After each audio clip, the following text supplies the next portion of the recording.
What's up, ladies and gentlemen? Welcome back to the channel. Now, a couple weeks ago we talked about sharpening. Today we're going to continue on that series, but we're going to do it with power. So stay tuned. I'm going to show you this setup. All right, so first things first, let's talk about what we're going to need. One, we're going to need a drill. This is just a crappy Hitachi that I picked up at a yard sale. I think I paid $5 for it. Any type of drill will work. I like this one because it has a high RPM rate.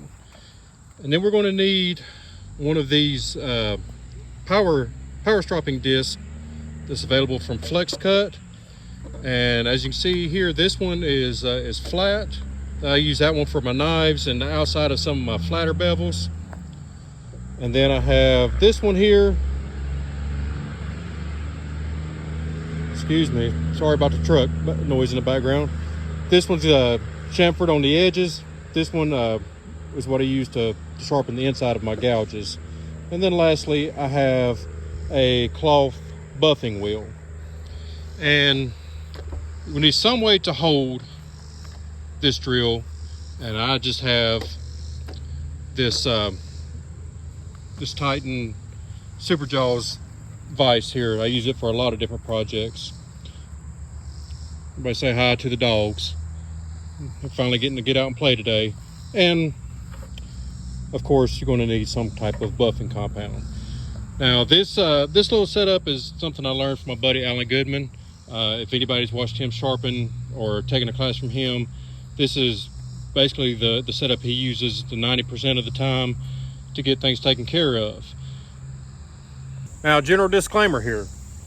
Power tools are great. When things go well with them, it gets the job done faster. When things go wrong, you screw up faster, and that just applies with sharpening just as much as anything else. So if you're not confident in your sharpening abilities, don't start with this. Learn the correct angles, learn the correct pressure, learn how you need to manipulate the blade with hand sharpening and a hand strop before moving on to this. But if you are competent and confident in your abilities, this really cuts down on the time you need to spend sharpening and gets you back to carving much faster. All right, so as you can see, I've got this thing loaded up in this vise vertically. The reason for that, a lot of people, when they use these small discs, they'll want to use the edge here to sharpen. And I have found that it's a lot more difficult to keep a consistent angle on that small radius. To me, it's much easier to use this flat and just basically be able to maintain the same angle that I would if I were hand stropping. Before we get started, let's also make a quick note about safety here. We want to make sure that when we're sharpening our tools, this disc is rotating away from that edge. If it were to be going accidentally the wrong way, the best case scenario is you're going to damage the edge of your knife and probably booger up your stropping disc. The worst case scenario is this thing's going to get ripped out of your hands, and there's no telling where it's going to go after that.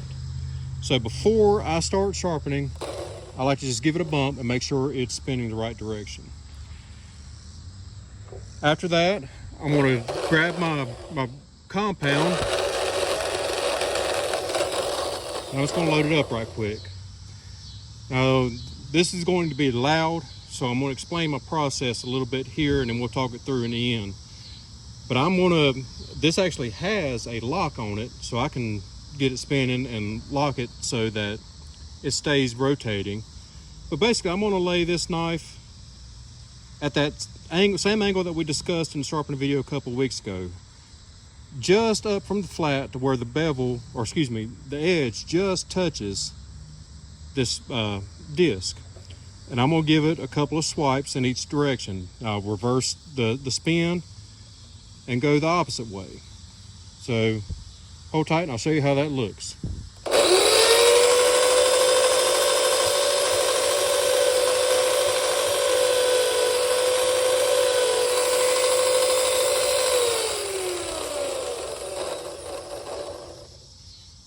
Always go the opposite direction.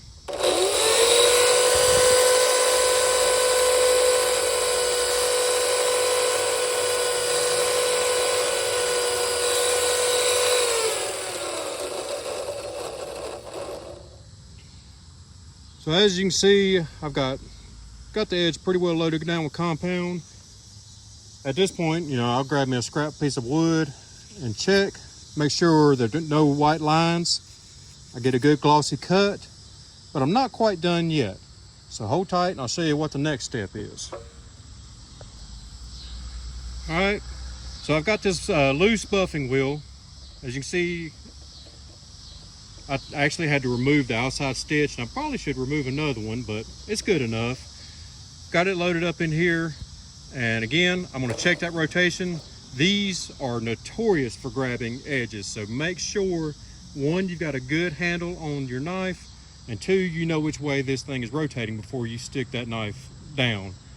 And the process is pretty much going to be exactly the same. I'm going to load it up with compound.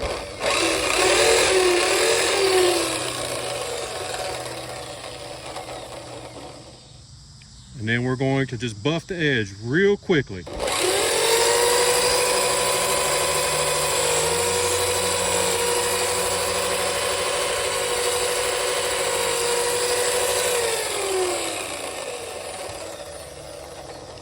I don't know how well you can tell,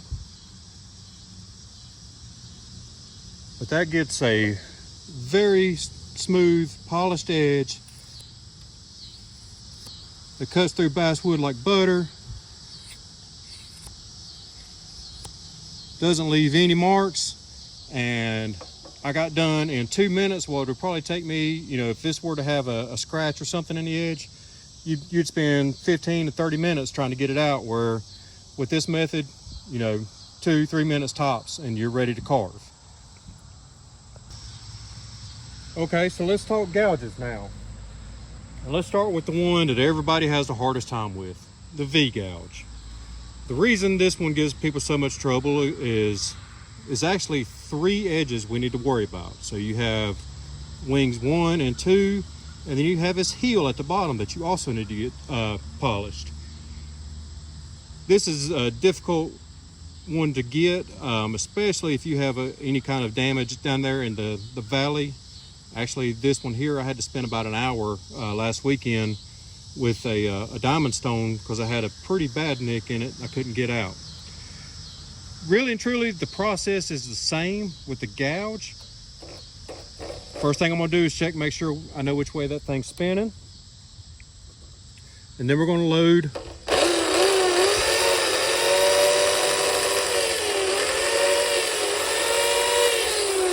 We're going to load the compound on. Now for the V-gouge, I'm going to hit sides 1 and make sure I get this thing good and flat. Then I'm going to go over to this side, same thing, make sure I get it good and flat. And I don't really move it. I just let the spin of this disc take care of it. And then I'm going to hit the heel. Once I'm done with that, I'll go to this chamfered edge and take off the burr off the inside here. So hold tight and we'll show you how it's done.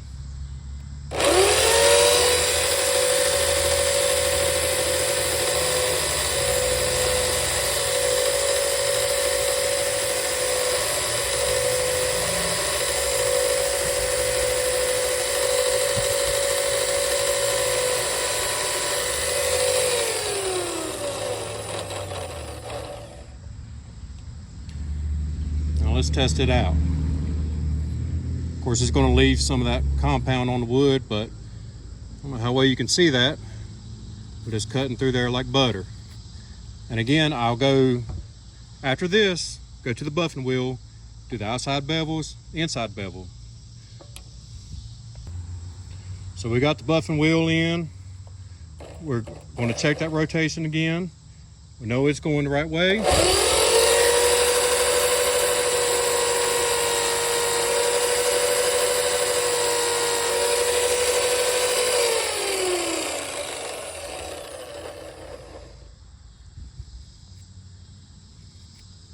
Cuts like a dream. Now, knives and beefier gouges like this method works fine with. More delicate tools like these dockyards, really, I will mostly hand strop these. And the reason being, I learned the hard way. You can take away a lot of metal on these real fast and end up with a pretty nasty nick in there. So while I've got the buffing wheel loaded in here, I just